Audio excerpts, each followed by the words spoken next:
Hi everybody and welcome back to Heimler's History. In this lecture we're going to talk about the period of Reconstruction after the Civil War. At this point the nation has been torn apart by the bitter years of war and needed to take up all the pieces and reconstruct them back together again. But in order to do that we had to untangle some very complex knots and answer some very difficult questions. Like, how could the South be rebuilt after it had been physically devastated by war and socially and economically upended by emancipation? Or on what terms would the Southern states be brought back into the Union? And some of these solutions would end up so infuriating the Southerners, "Hey Yankee, don't you pee down my back and try to tell me it's raining," that the reconstructed South would end up in some ways being a worse place than before. So, let's get to it. It's time to kick it old school.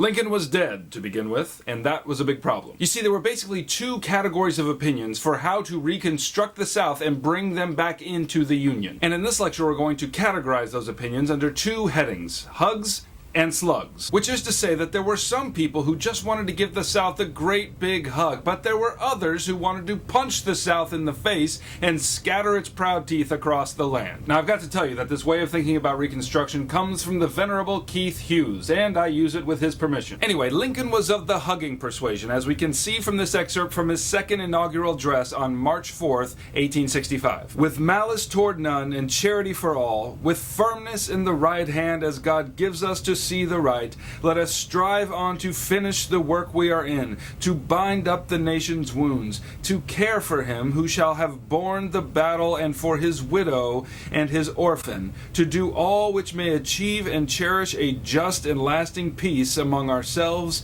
and with all nations." You see, Lincoln was conciliatory towards the Southern states because he believed that they had never legally withdrawn from the Union. The Union had never actually broken apart. Therefore, their path back to the family would be relatively simple. He called it the 10% plan, and what it said was that any state could come back into the Union so long as 10% of its voters pledged allegiance to the United States and agreed to abide by emancipation. Now that's a nice hug. But oh yeah, Lincoln was dead, and in his stead came Andrew Johnson, who looked about as happy to be president as a hemorrhoid on a skunk. Now, as it turned out, Johnson was also interested in a Unionist hugfest, and it looked like he would be able to carry out a very similar plan for Reconstruction. But Johnson wasn't the only one who had opinions on this. As it turns out, the Congress was positively packed with some folks known as the Radical Republicans, and they were of the slugging persuasion. And since the president can't just do whatever he wants without the Congress, we're getting set up for a brawl. But before we get to the blood and guts, let me take a brief moment to tell you about three constitutional amendments that were passed during this period. First, Congress passed the 13th Amendment, which officially abolished slavery in all U.S. states.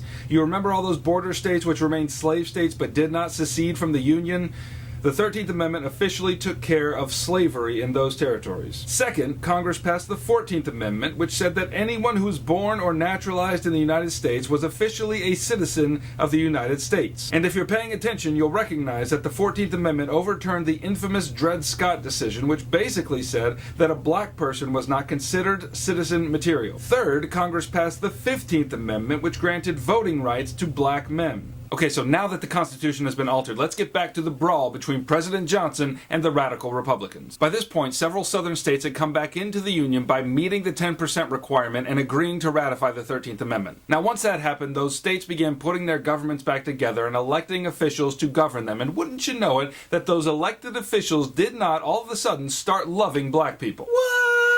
And one way that the South tried to lick its wounds in the defeat of the war is to pass a series of stringent laws known as black codes, which in some cases deprived blacks the right to vote, to carry weapons, or to serve on juries. In addition to that, since most freed blacks had only the skills to work on plantations, the black code stipulated that black workers would be legally bound to the plantation owner, and if the workers didn't do what they were supposed to do, they could be fined, beaten, or jailed. Okay, is it just me, or does that sound like slavery? military. Now, it was things like the Black Codes that infuriated the radical Republicans, and now they sought to slug back. They pushed through Congress the Reconstruction Acts of 1867, which essentially broke the South into military zones, which would be occupied by U.S. federal troops until the South learned to behave. President Johnson vetoed the bill, and thus began a political fight of enormous proportions. So President Johnson and the radical Republicans swung back and forth until it got so bad that Congress actually impeached Johnson on questionable terms, but the Senate voted in a real squeaker to let Johnson remain the president. But regardless,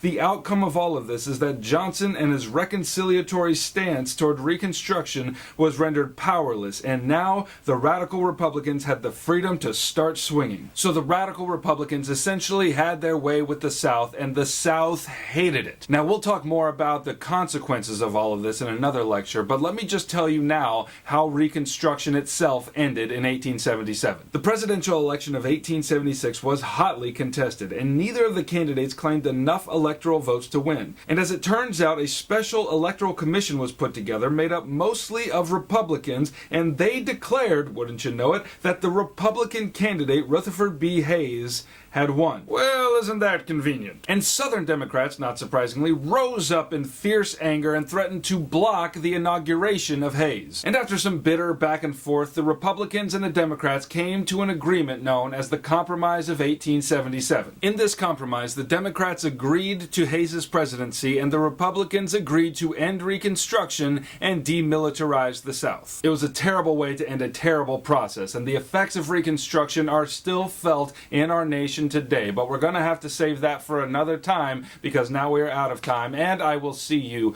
next time.